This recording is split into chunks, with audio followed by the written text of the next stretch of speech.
Assalamualaikum warahmatullahi wabarakatuh. Izin senior-senior, Bapak Ibu guru, teman sejawat.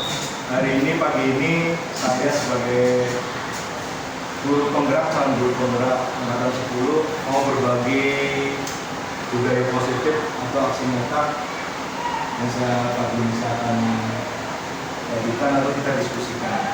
Mohon maaf, bukan saya menggurui atau lebih pintar, tapi tentu kita hanya berbagi. Saya mungkin lebih awal dapat ilmu ini, mungkin juga ibu mungkin sudah pernah menjalankan, cuma kadang kita itu kadang, oh itu ternyata kita sudah melakukan budaya positif, cuman terkadang kita ulang lagi memori kita. Ya, selamat datang untuk rekan-rekan sejawat, ibu bapak ibu guru pada belajar bersama, berkolaborasi. Mari saling mendukung, wujudkan budaya positif di sekolah kita SMP Negeri 27 Jakarta. Semoga kita bisa melakukan kegiatan ini, diskusi ini menghasilkan untuk budaya positif di lingkungan sekolah kita, terutama di SMP 27 Jakarta. Lanjut Pak Roman. Sebelum masuk kegiatan berbagi hal positif tentang budaya positif, saya akan membacakan seluruh kegiatan pada pagi hari ini. Yang terhormat izin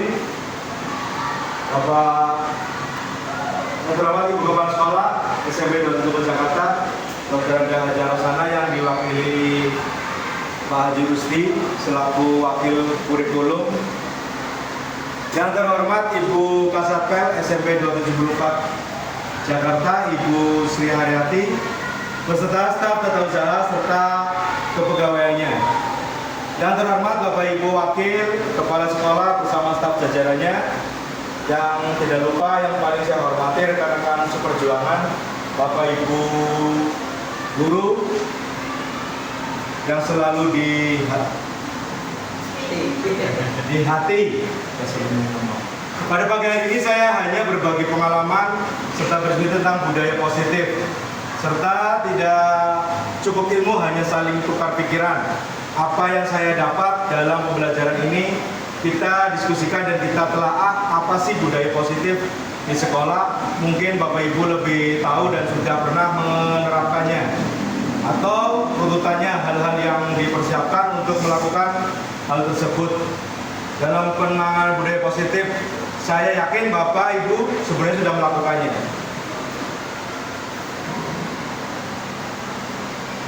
Konsep utama budaya positif itu terbagi ada 7 yang saya pahami, yaitu perubahan paradigma belajar, disiplin positif, dan kebutuhan dasar manusia. Yang keempat, motivasi perilaku manusia, posisi kontrol restitusi, keyakinan kelas. Yang terakhir, segitiga restitusi. Ini tentang pembelajaran paradigma baru yang saya pahami. Pembelajaran ini baru kita lakukan berdasarkan prinsip pembelajaran yang berdefinisi sehingga setiap siswa belajar sesuai dengan kebutuhan dari tahap perkembangannya untuk mewujudkan profil belajar Pancasila.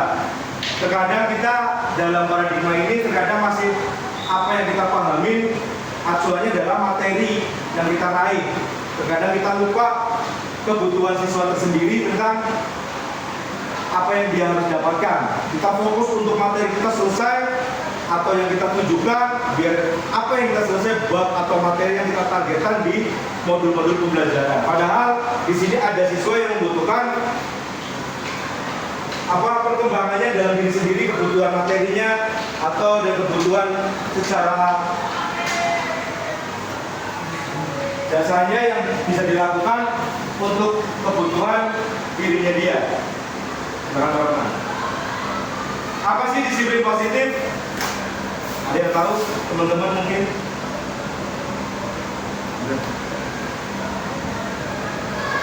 Barangkali ada yang tahu disiplin positif?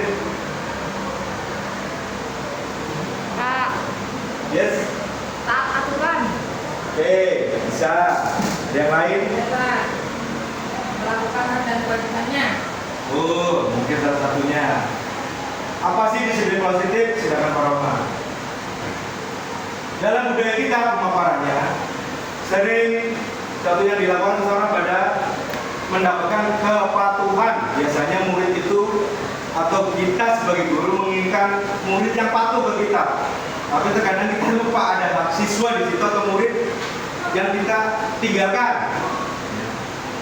Atau mungkin hubungannya dengan disiplin. Anak itu harus patuh, taat dengan kedisiplinan, tapi kita tidak lupa untuk memberikannya haknya dia sebagai seorang manusia atau seorang pelajar yang punya rasa kebebasan, punya keinginan yang terkadang kita tekan dengan yang namanya kedisiplinan itu atau peraturan. Atau disiplin positif di sini merupakan suatu cara penerapan disiplin yang bertujuan untuk menumbuhkan kesadaran. Ya, tujuannya adalah kita menggali kesadaran dari setiap siswanya atau murid kita. Terkadang kita lupa. Jujur saya juga termasuk orang yang kayak gitu. Dan baru kali ini saya beberapa kali pertemuan, oh ternyata saya ngalamin tapi terkadang lupa untuk menerapkan konsisten kita untuk penerapan disiplin positif tersebut untuk kegiatan pembelajaran KBM di pembelajaran kita. Lanjut Pak.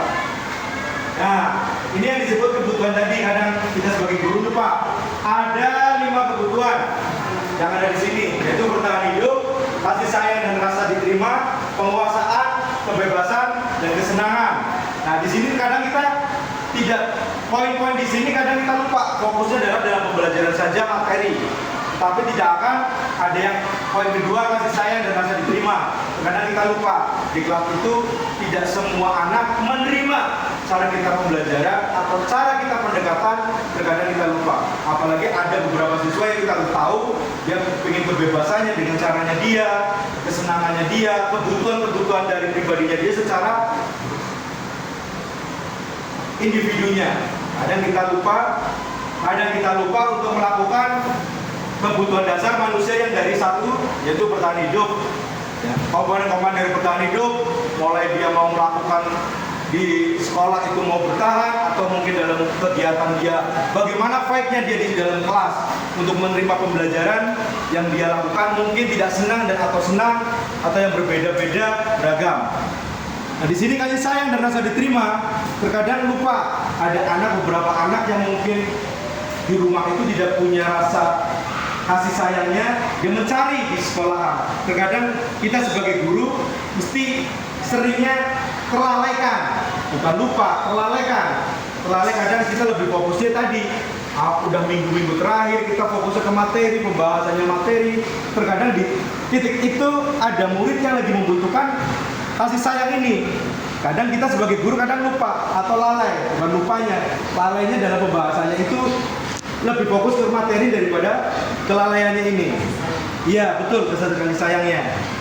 Lalu terkadang ketika kita udah tahu tentang kasih sayang, tapi terkadang kita lepas atau tidak diterima sama teman-teman, padahal dia lagi di saat itu lagi memberikan bentuk kepedulian biar dicari perhatiannya. Terkadang teman itu menganggapnya merasa berbeda gitu aja, atau cari perhatian yang terkadang lupa. Lalu poin ketiga, penguasaan. Biasanya di dalam kelas itu dia paling menonjol karena larinya tadi ada bentuk yang rasa ingin diterima. Nah, ini rasa penguasaan menguasai, tapi terkadang kita juga masih lalai dalam penanganan anak yang menguasai kelas atau monoton gitu loh. Dan biasanya atau di dalam kelompok karena tahu timnya itu kadang lemah, akhirnya dia merasa berkuasa, tidak mengajak teman-teman dalam diskusi belajarnya, tidak nyaman. Lalu kebebasan di sini adalah kebebasan yang mengekspor dirinya sendiri. Terkadang kita mengacu pada titik-titik beberapa dalam kegiatan yang harus tercapai di sini, tapi terkadang kita nggak menghargai ada siswa yang ingin mengekspor diri sendiri lebih. Kita harus memberikan keleluasaan tersebut. Lalu kesenangan di sini adalah kepuasan dari setiap siswa atau murid itu berbeda-beda. Ada yang mungkin dia mendapatkan reward, senang, ada yang mungkin hanya disapa dengan tiap paginya mungkin senang. Nah, itulah kebutuhan dasar manusia yang kita bahas. Silakan Pak Rahman. Nah, ini motivasi perilaku manusia. Ya, dorongannya timbul secara dasar atau tidak sadar untuk melakukan atau tindakan dengan tujuan sesuatu. Yang pertama, Biasanya murid itu menghindari ketidaknyamanan dan hukuman. Murid sering nih, daripada dia dihukum, dia akan menghindari. Murid melakukan disiplin diri karena takut dihukum. Ini adalah tingkatan terendah dari motivasi perilaku manusia. Di sini letak motivasi manusianya adalah paling rendah. Kenapa? Karena dia daripada dihukum, dia akan melakukannya, menghindari hukuman tersebut. Jadi berangkat pagi bukan karena kesadaran, tapi karena ada dasar ketakutan itu. Ya, ketidaknyamanan, mungkin dihukum atau mungkin di-pressing dalam kegiatan. Nah, di sini adalah kegiatan terendah dalam motivasi perilaku manusia. Kadang murid itu mencari bagaimana caranya saya tidak bisa dihukum. Nah, kayak tadi, akhirnya memelas dan sebagainya. Yang poin kedua, yaitu untuk mendapatkan imbalan atau penghargaan. Yang tadi kepuasan, bisa lari ke sini Bu. Nah, buat melakukan disiplin karena ada mengingat imbalan motivasi.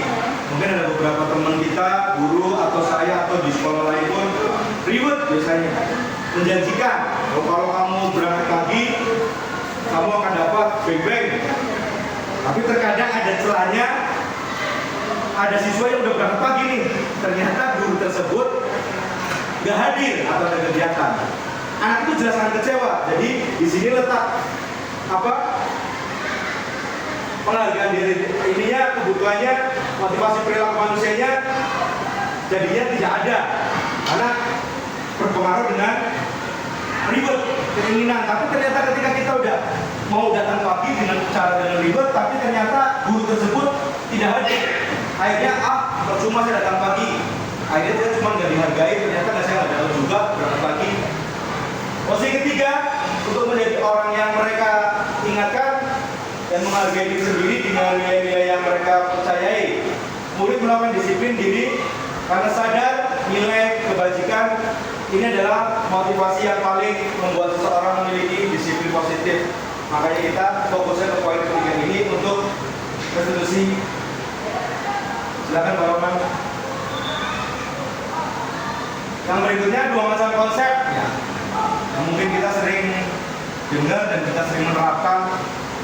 Ini yang sering kita konsep disiplin dengan identitas gagal. Ini ada hukuman dan penghargaan. Saya anggap gagal kenapa sih? Karena ini sebuah hukuman. Karena benak murid kalau bahasa hukuman itu akan merasa takut atau menyakitkan, tidak nyaman, terpaksa atau menyembunyikan kesalahannya, akhirnya belajar bohong. Yang tadinya mau belajar jujur, akhirnya karena takut rasa hukuman tersebut, akhirnya dia bohong. Pura-pura dia sakit, pura-pura dia terjadi sesuatu atau gimana. Kalau murid menjadi rendah diri, kadang karena kita jas dengan bahasa kamu, lalu sudah siang atau apa dan sebagainya. Kenapa penghargaan saya anggap juga identitas gagal? Kalau tidak efektif, yang tadi saya bahas. Tidak efektifnya kenapa? Ada hal yang kita udah jadikan ribet, tetapi terkadang kita juga sama yang namanya kendala di perjalanan atau mungkin ada kegiatan yang sudah menjadikan semacam itu. Murid memahami itu akan selamanya bahwa ribet itu akan berjalan. Tapi ternyata gak dikasih saat itu, atau mungkin dia udah beda selisih 1 detik pun tidak dikasih. Akhirnya bahasa percuma itu muncul dari dirinya murid-murid kita, atau merusak hubungan. Terus hubungan gimana yang tadi kita bahas juga, bahwa akhirnya dia tidak percaya dengan gurunya karena dianggap berbohong ke murid. Menghukum dengan sistem ranking. Nah, ini biasanya sering nih. Kalau saya sering Bu, gurunya. Ranking gimana maksudnya? Karena kita jelas dari awal siapa yang tidak hadir di minggu ini. Nah, itu namanya mengejas. Yang poin keempat, merampas hak serta tidak menghargai dirinya. Itu terkadang kita sering banget kalau menganggap murid masih pembelajaran ini tidak paham, akhirnya kita dengan bahasa-bahasa yang kurang mengenakan, yang membuat tidak menghargai dirinya. Anggap kadang celutukan-celutukan dari murid, padahal dia pengen didengar walaupun celutukan sedikit, kata-kata yang kurang itu padahal yang membuat jadinya merampas haknya dia. Silakan Pak Sama. Konsekuensi, dua macam konsep disiplin dengan identitas sukses. Ini versi saya. Dan Pak Roman, konsekuensinya penguatan jangka pendek. Penguatan jangka pendek dalam arti dalam jangka pendek adalah kita panggil murid atau apa yang kita bermasalah atau apa kita rangkul untuk menguatkan jangka pendek, bahwa dia kita kasih motivasi yang positif yang ada di sini. Perlu monitoring kelanjutan, monitoring gimana, kita punya catatan. Kalau kita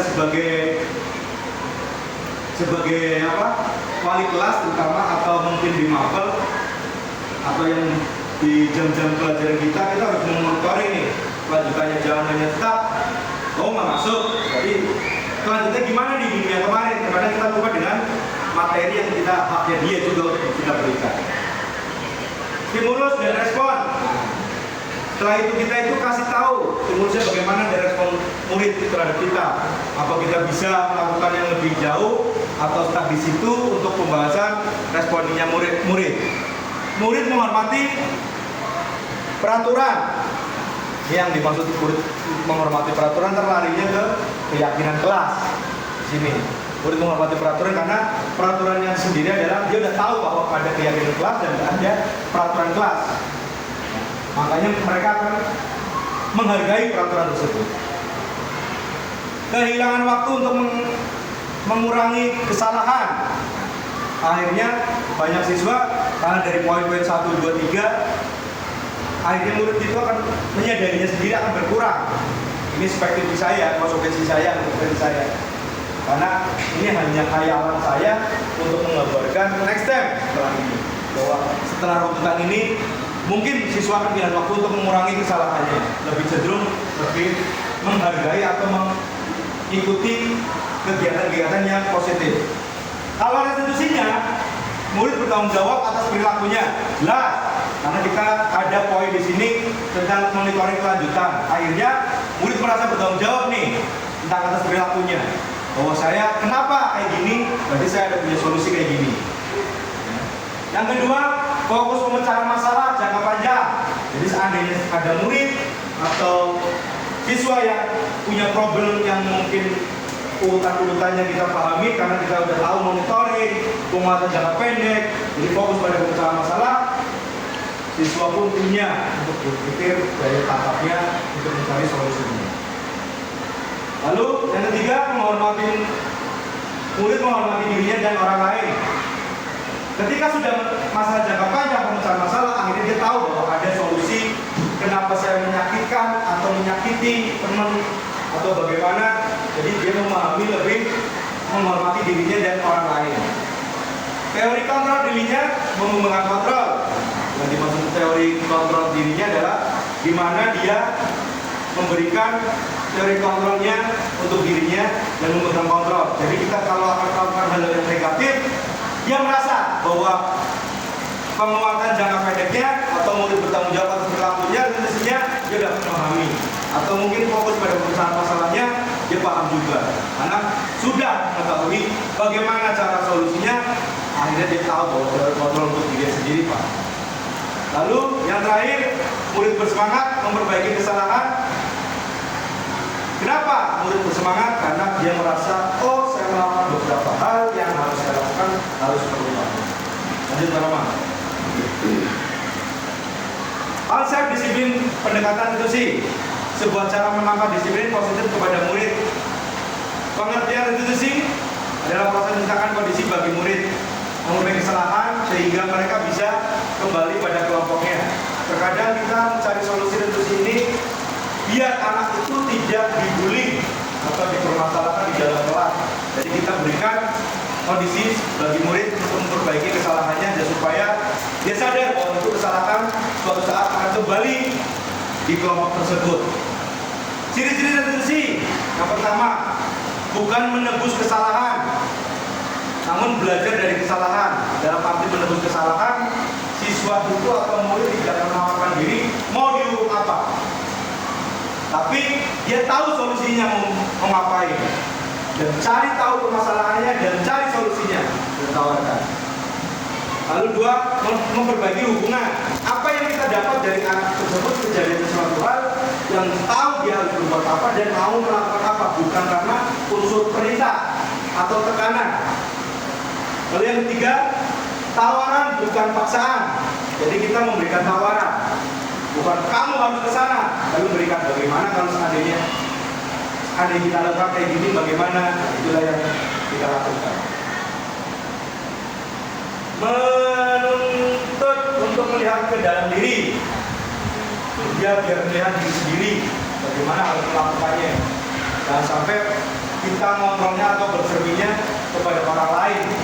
Harus kita ke diri kita sendiri, apa kekurangan kita, apa kelebihan kita, untuk suatu saat dia akan mengontrol. Mencari kebutuhan dasar yang mendasari tindakan. Kenapa sih? Kadang kita sebagai guru masih saja, saya secara pribadi lupa kebutuhan dasar yang tadi 5 dari depan, kebutuhan dasar manusia. Kadang ada anak yang saling perhatian dari kita, tapi terkadang kita memang sibuk.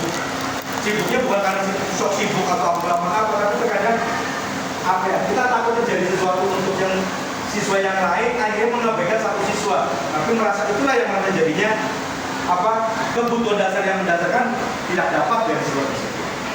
Fokus pada karakter bukan tindakan, tapi kita prosesnya adalah fokusnya ke karakternya, karakter dia kita olah biar dia punya kesadaran untuk diri kita sendiri, dia sendiri untuk siswanya.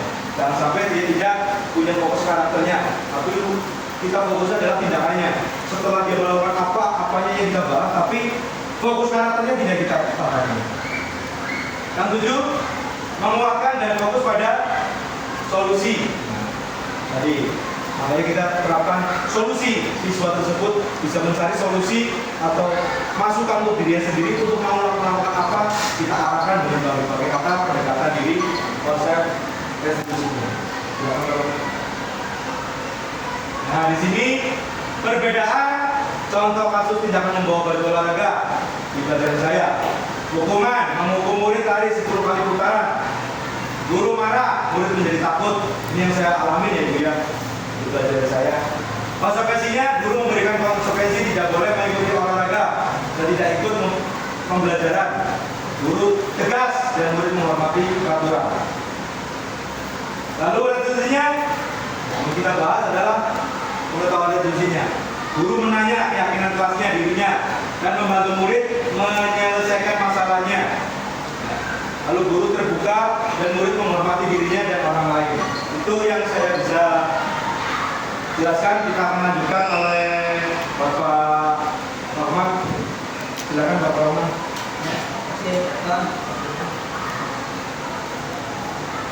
Terima kasih Pak Itam atas waktunya. Assalamualaikum warahmatullahi wabarakatuh. Waalaikumsalam. Ya, saya akan melanjutkan apa yang sudah disampaikan oleh Pak Itam. Tapi sebelumnya sedikit kita berdiri dulu Bapak Ibu. Ya, santai dulu. Oke, biar santai, biar otak pekerja pada lemas ya. Jadi kalau saya bilang semangat pagi, ya semangat pagi. Jawabnya pagi, luar biasa, alhamdulillah. Kalau agama Islam, tapi kalau agama Islam atau Muslim, luar biasa, puji Tuhan. Ya, oke, kita ulang ya, semangat pagi, luar biasa, alhamdulillah. Oh, boleh masuk depan semuanya? Ya, boleh masuk semuanya. Ya, semuanya kita kiri kanan boleh berbentuk elit. Ya, berbentuk elit. Ya, saya tengah-tengah. Saya tengah-tengah. Bapak boleh ya. Jangan dipanggilnya ibu-ibu. Ya, ini bukan bapak. Saya tengah-tengah. Berbentuk elit boleh, berbentuk elit. Oke, berbentuk elit boleh. Ya, jadi kita waktu TK pernah bernyanyi. Silakan Pak. Nah, silakan. Oke. Langsung berdiri. Ya, langsung pilih. Oke, kita di TK waktu SD pernah bernyanyi Bapak Ibu ya. Oke, kita akan nyanyi di sini bisa. Permainannya adalah permainan cowboy. Apa itu cowboy? Cowboy identik dengan dodol. Ya, jadi ketika saya dot, kan gue lari tidak muter nih mau nyanyi. Saya dot nih, salah Pak Ipan saya dot. Pak Ipan harus menghindar. Oh, Dengan cara menjongkok.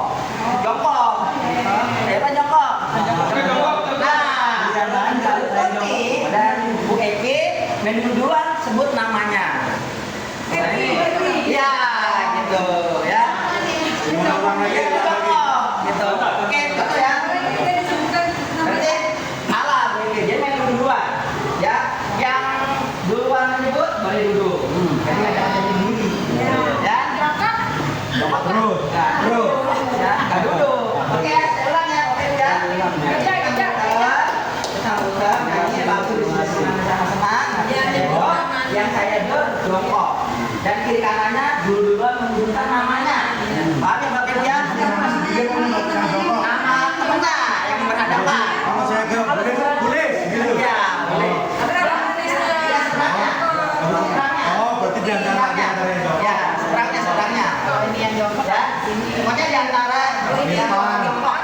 Oke, jadi kan udah pada kenal, jadi kita udah kenalan ya. Oke, kita mulai Sarah dulu ya. Sarah, ayo. 1, 2, 3. Di sini senang di sana senang. Mana-mana hatiku senang. Di sini senang di sana senang. Di mana-mana hatiku senang. Tur. Jongkok.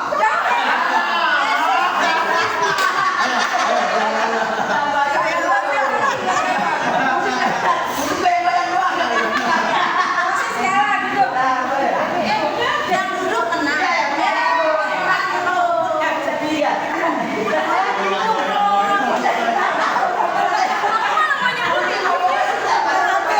Tahu-tahu kamu itu susah ya. Ya, pokoknya ada seberangnya. Oke. Di sana senang, di mana-mana hatiku senang.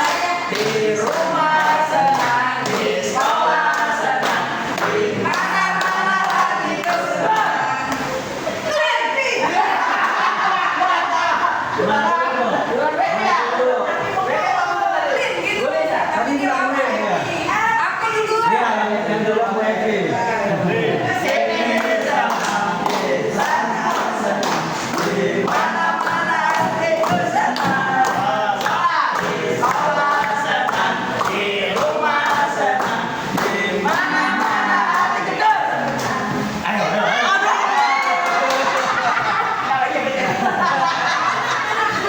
Duduk, duduk, duduk. Iya, Iya, benar. Menang berarti. Yang boleh menang.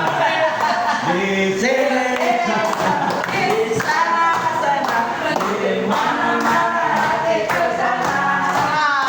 Di sekolah senang, di rumah senang, di mana-mana hatiku senang.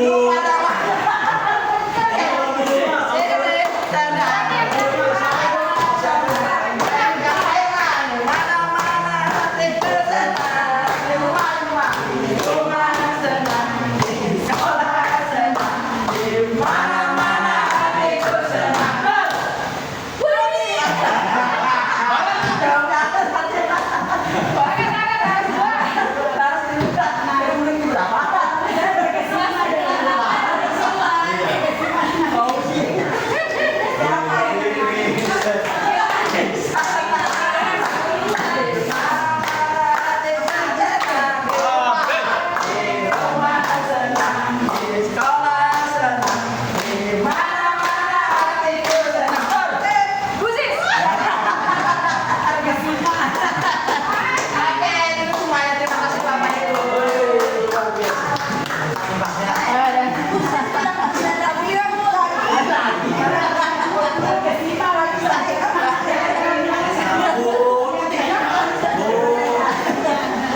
Oke, ya baik Bapak Ibu, tadi permainan intinya terkadang kita sudah kenal lama dengan murid-murid kita, tapi kita tidak mengetahui apa yang dibutuhkan oleh murid-murid kita. Contohnya tadi nih, kita udah berteman bertahun-tahun, nyebutin namanya aja susah.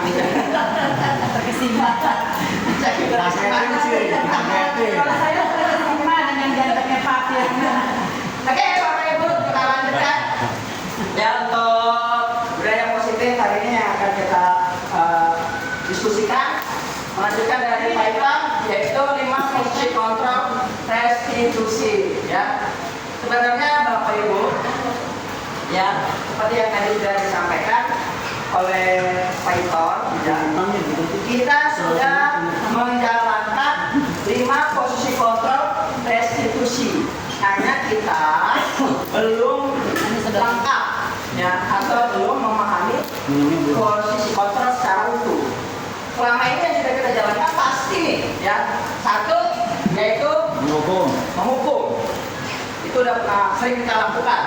Murid salah mengerjain tugas kita hukum gitu ya kan. Datang terlambat kita hukum. Pakai data lengkap kita hukum ya. Ini kita udah jalankan ya. Terus yang sudah kita jalankan juga yaitu pemantau. Ya, kita sudah menjalankan juga pemantau. Ya, biasanya pemantau itu dia melihat, memperhatikan. Ya, anak-anak kita yang mungkin jarang datang, jarang mengerjakan tugas, ya. Terus juga mungkin ekonomi keluarganya kita pantau juga, gitu. Kita sudah menjalankan, ya. Dan yang tadi saya katakan kita sudah menjalankan cuma belum seutuhnya. Oleh karena itu di kesempatan pagi hari ini saya akan berusaha menyampaikan 5 posisi kontrol restitusi terhadap peserta didik kita. Mudah-mudahan kedepannya kita bisa menyelesaikan masalah dengan 5 posisi kontrol ini. Jadi kita buruk itu sebagai kontrol, gitu ya. Nah, kontrol yang paling utama siapa? Kontrol yang paling utama adalah diri kita, ya. Kontrol yang paling utama adalah diri kita. Mungkin setahun yang lalu atau beberapa bulan yang lalu Bu Irda sudah mempraktekkan ya bahwa kontrol seluruhnya itu adalah ada pada diri kita. Kalau nggak salah waktu itu antara Bapak Ibu berpasangan, Bapak Ibu memegang sesuatu atau memiliki sesuatu, lalu temannya minta yang Ibu miliki gitu ya. Nah, dalam posisi kontrol itu ya, apakah yang megang benda itu memberikan atau tidak? Ya kan, udah dirayu, udah dimaki-maki, gitu kan, dari halus, lembut, dari kasar, dan lain sebagainya. Benda yang dipegang ini nggak diberikan ke orang tersebut. Nah, artinya apa? Artinya yang memiliki kontrol paling kuat adalah diri kita, yang sifatnya dimiliki. Ya, artinya ada pada diri kita, dan juga ada pada diri siswa, gitu Bapak Ibu. Jadi ketika kita mau menyuruh siswa, kadang-kadang kita kesel ya Bapak Ibu ya. Disuruh catat nggak mau anaknya, ya kan, disuruh ini nggak mau, dihukum yang lain nggak mau juga, ya kalau kita bilang, jadi ada kalimat yang namanya anak gablek banget gitu, ya. Nah disitulah kita harus memahami bahwa kontrol sebetulnya atau yang paling kuat adalah ada pada diri siswa, gitu. Ya, jadi dia bisa melawan dulu, bisa juga nurut apa yang diperintahkan oleh guru. Ya, nah, baik kita akan bahas. Nah, jadi untuk menghukum, ya, jadi untuk menghukum itu sifatnya kita menghukum, ya, tapi di sini kita harus memiliki konsekuensi, ya. Jadi hukuman dengan konsekuensi atau menghukum itu beda. Menghukum dengan konsekuensi itu berbeda, ya. Nah, kalau menghukum ini turunan dari konsekuensi. Artinya, kalau kita mau memberikan hukuman kepada siswa, kita harus melakukan yang namanya konsekuensi. Gitu Bang ya. Jadi jangan tiba-tiba. Misalnya nih, saya tiket, lalu dia datang misalnya, lambat misalnya. Misalnya nggak ada peraturan nih, nggak ada peraturan di sekolah, lambat suruh lari 20 putaran, lalu kita suruh putaran. Nah, itu namanya hukuman. Tapi kalau namanya konsekuensi, dari awal konsekuensi adalah kesepakatan antara dua orang atau dua belah pihak. Itu konsekuensi. Jadi di situ ada perjanjian nih. Ketika kamu mengerjakan PR, kamu konsekuensinya adalah mengerjakan 2 kali lipat. Jadi ketika anak ini tidak mengerjakan PR, kita tinggal jalankan yang namanya konsekuensi. Artinya begini, oke, kamu tidak mengerjakan PR 10 soal. Kita sudah mengerjakan, kita pernah kesepakatan kita melakukan suatu konsekuensi, apa yang harus kamu lakukan kalau kamu nggak mengerjakan PR. Kita ngomong, ya Pak, nanti saya harus mengerjakan 2 kali lipat. Jadi kesadarannya ada pada diri siswa tanpa kita harus maksa-maksa, nyuruh gitu. Ya, jadi dari konsekuensi itu memudahkan kita untuk menyadarkan anak-anak ketika dia melakukan suatu pelanggaran. Itu konsekuensi ya. Nah, sini ya yang sifatnya menghukum, jadi pakai aturan sekolah lalu berdiri di depan kelas, itu juga sama ya. Jadi itu. Lalu yang kedua kita bahas itu pembuatan rasa bersalah, pembuat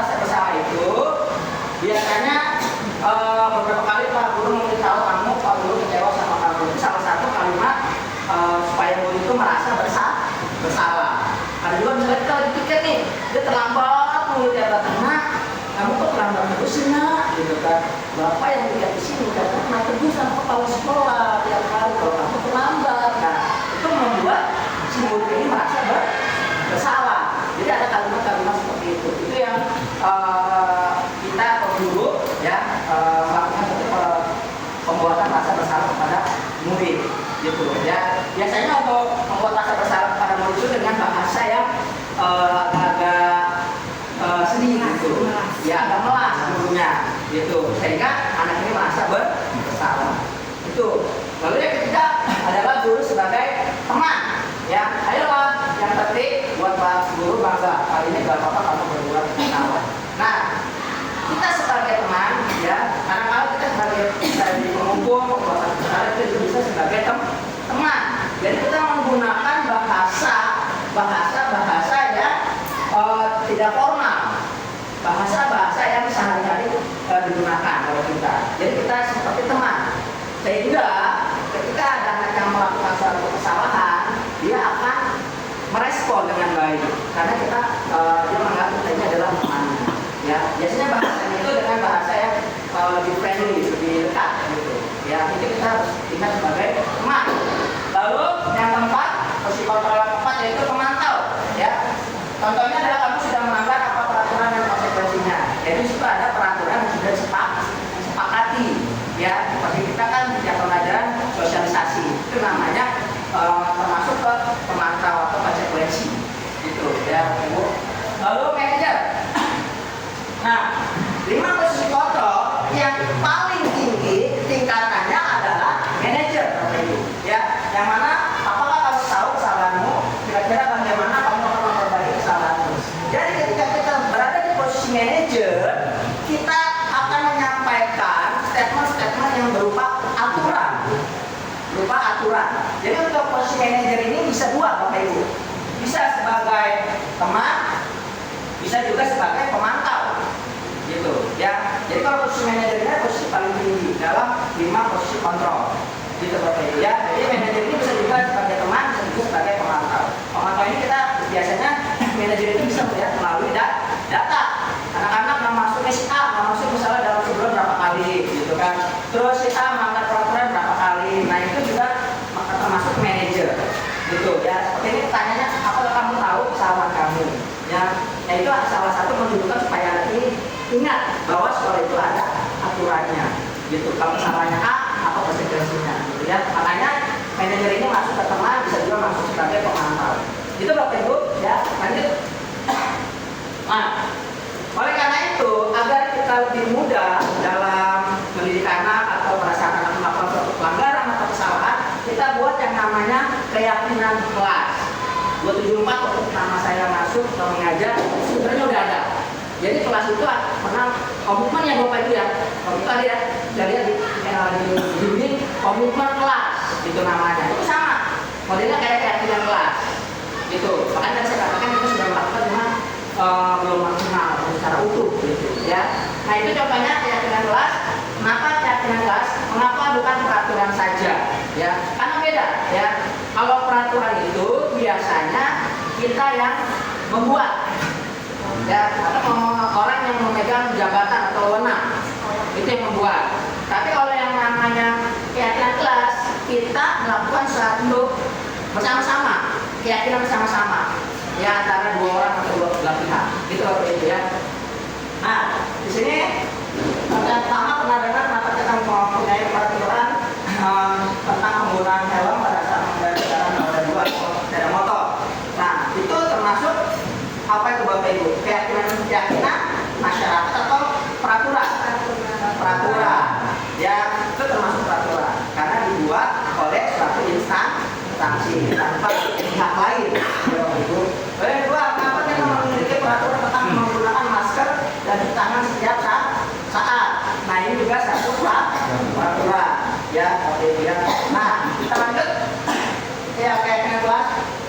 Nah ini kegiatan pembuatan keyakinan kelas. Yang pertama kita berdiskusi dengan peserta didik ya tentang suatu aturan, gitu ya Bapak Ibu. Lalu yang kedua yaitu merumuskan peraturan menjadi suatu keyakinan. Lalu yang ketiga menempelkan keyakinan kelas. Jadi gini Bapak Ibu, diskusi tentang peraturan ini kita akan bahas yang pertama tentang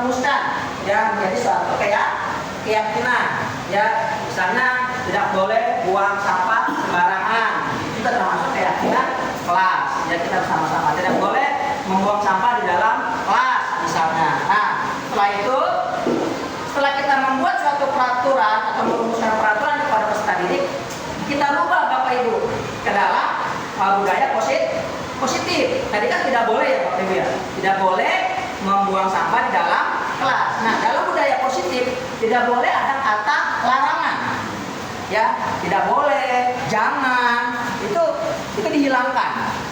Jadi tidak boleh membuang sampah dalam kelas, diganti dengan membuang sampah pada tempatnya. Jadi kalimat positif jadinya. Ya Bapak Ibu ya.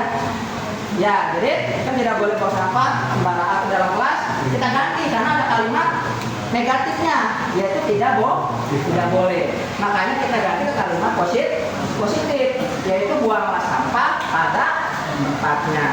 Ya, jadi itu Bapak Ibu. Jadi baru kita merumuskan atau menulis suatu keyakinan. Nah, ini kita rumuskan. Bapak Ibu ya. Oke.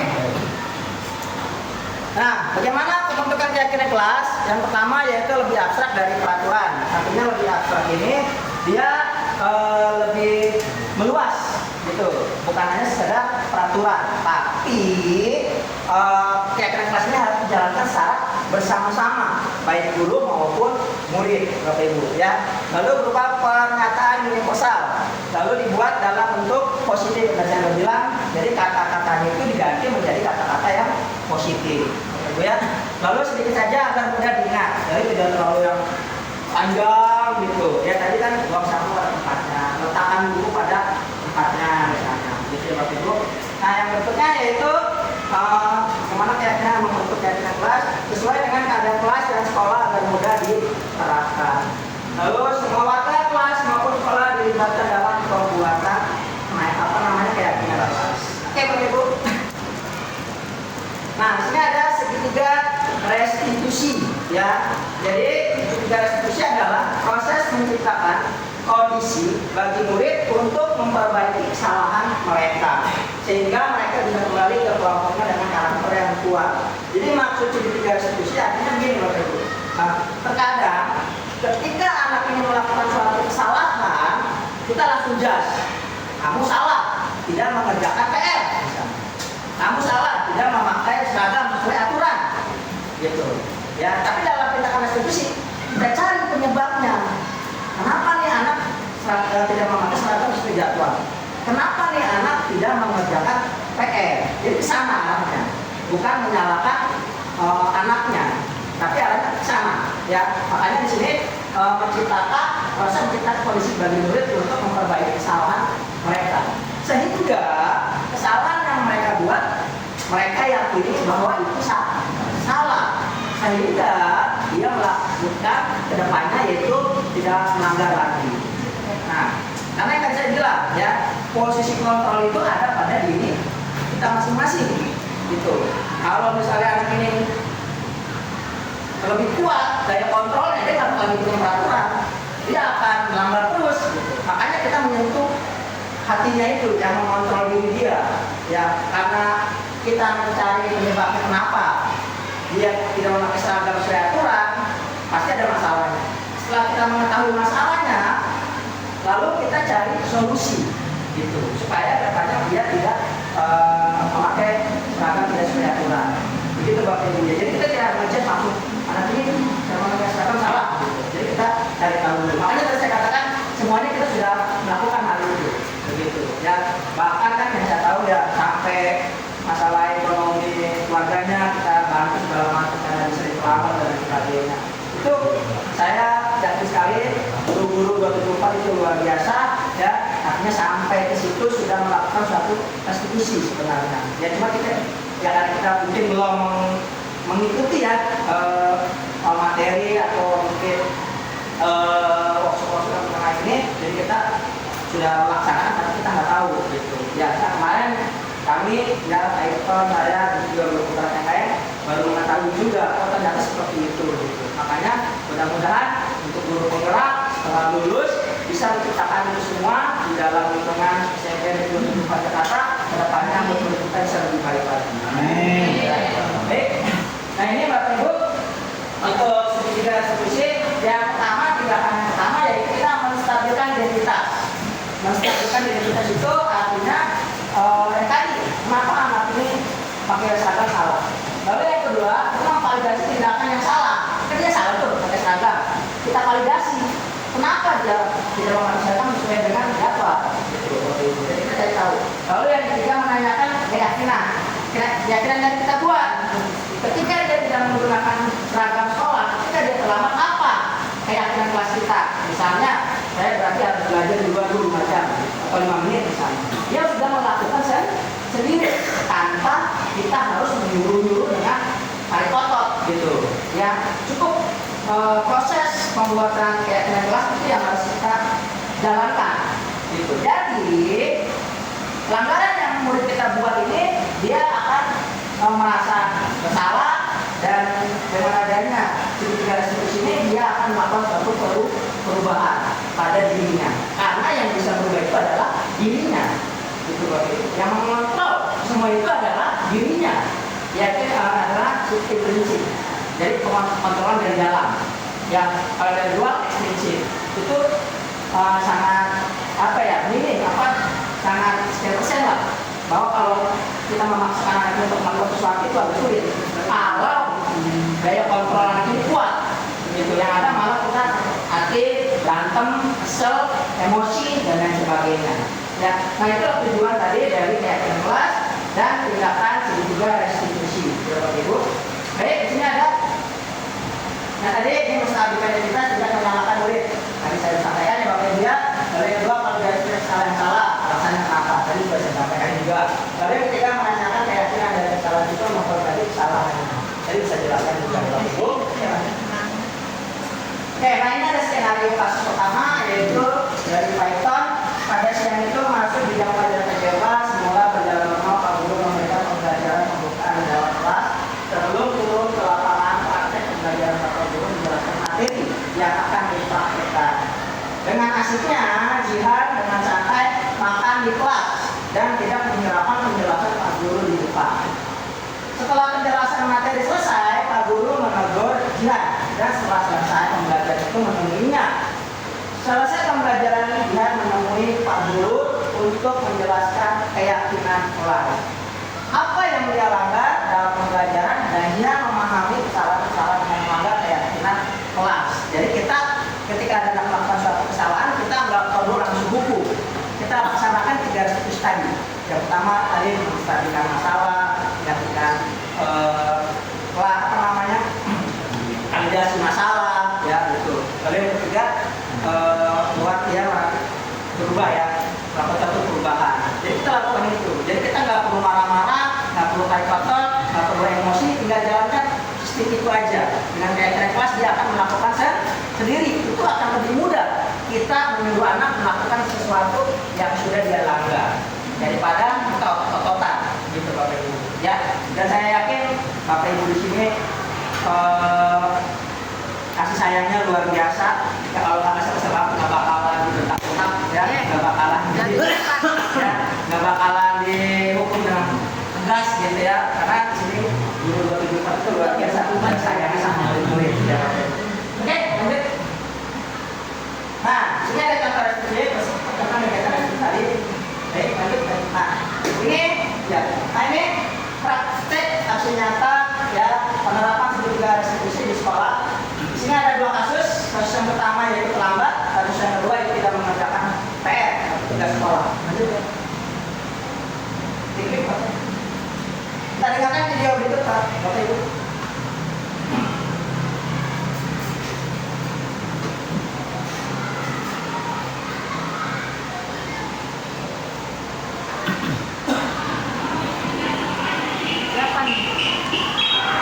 Admin ya?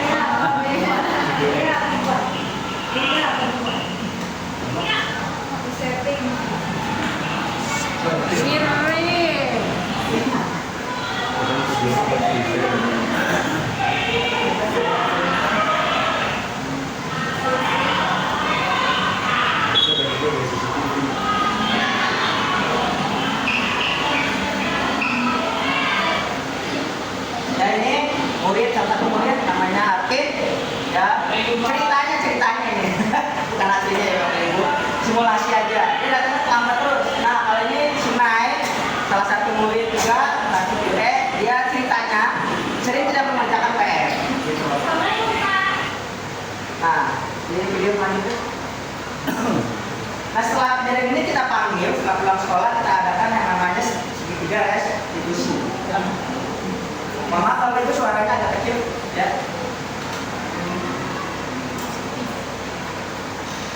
Nah jadi di sini kita panggil, kita menanyakan kenapa dia sering terlambat. Nah dari cerita ini dia cerita motornya sering bensinnya habis karena dipakai paginya kosong gitu. Akhirnya karena seperti itu, artinya saya tanyalah sama dia. Kita kan punya keyakinan kelas. Kalau kamu terlambat, konsekuensinya apa? Ya Pak, saya akan melakukan itu. Lalu saya tanya lagi masalah validasi masalah. Ya, saya tanya bagaimana solusi kamu untuk mengatasi itu? Ya dengan lugunya, ya Pak sebelum berangkat cek dulu tangki bensinnya, gitu kan, diisi bensinnya baru kita berangkat ya nggak mau tengah jalan. Gitu. Jadi masalahnya dia terlambat di mogok tengah jalan Bapak Ibu. Ya. Akhirnya dia punya solusi sendiri Bapak Ibu untuk kedepannya. Bagaimana? Satu dia sadar kesalahannya, dua dia punya solusi sendiri untuk menyelesaikan masalahnya, ketiga insya Allah kedepannya dia tidak akan melakukan apa lagi. Lanjut video berikutnya. TV-nya berapa inci itu Pak? Tahun berapa? Bagus. Ini kalau yang Ya, ini dua. apinya habis goyang-goyang. Nah ini dari hasil sedikit diskusi, kenapa dia tidak mengerjakan PR satu, tidurnya malam dulu, Bapak Ibu katanya. Tidurnya malam. Pagi saya bilang kamu pagi bisa bangun bisa mengerjakan masuk ngantuk Pak, karena bangunnya sejak main HP gitu. Akhirnya tidak mengerjakan PR. Dia akhirnya ya pertama saya tanya lagi tentang keyakinan kelas. Saya validasi dulu masalahnya. Oh begitu. Ya dia kenapa lari terburu-buru Bapak Ibu? Dia lari terburu-buru ya karena dia mau nyontek temannya pagi-pagi sebelum dikumpulin. Tapi saya di situ saya kasih suatu penguatan. Kalau kamu tidak mengerjakan PR, nggak perlu lari-lari. Kemarin pun banyak teman kamu yang tidak mengerjakan PR. Kalau kamu lari-lari, kalau kamu bisa di tangga jatuh bagaimana?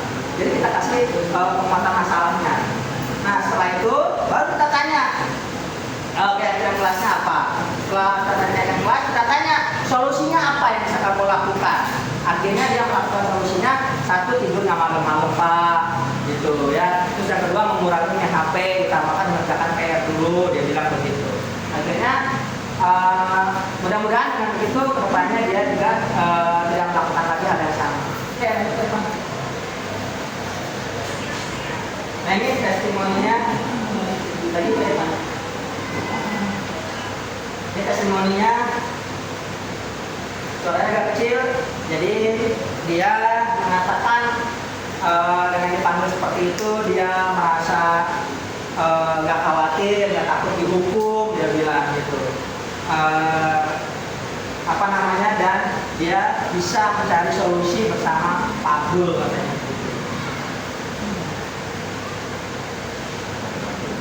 Ya, lanjut kita. Nah ini sama tanggapannya kurang lebih seperti itu Bapak Ibu, dan dari tanggapan ini testimoni ini anak ini berjanji dan dia mengontrol dirinya sendiri bahwa kedepannya dia tidak akan mengulangi lagi dan kedepannya akan lebih baik lagi dalam mengerjakan PR di sekolah. Oke, pertanyaannya, Pak, seandainya anak ini nggak berubah-berubah nih, gitu, begitu lagi. Selama saya mengikuti pembelajaran, kita ulang lagi Bapak Ibu.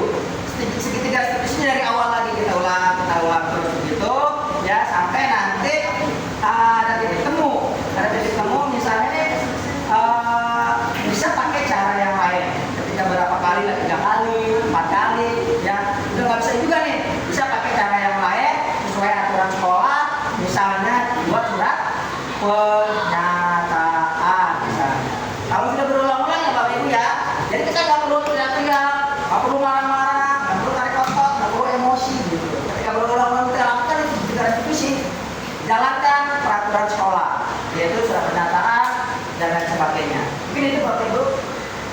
pembicaraan sudah selesai?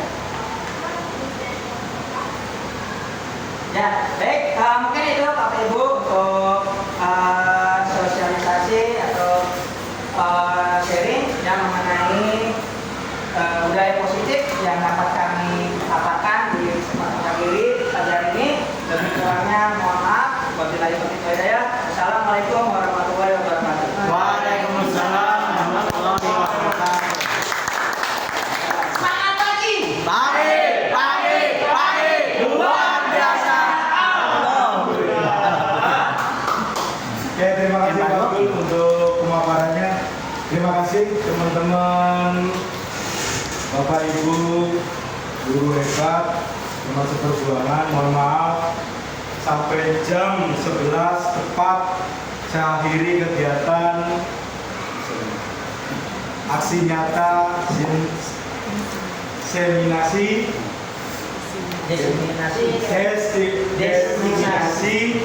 budaya positif di SMP 274 Jakarta. Mohon maaf, saya Iqbal Badri dan Bapak Abdul Rahman undur diri. Terima kasih. Kurang lebihnya mohon maaf. Bila terjadi, assalamualaikum warahmatullahi wabarakatuh.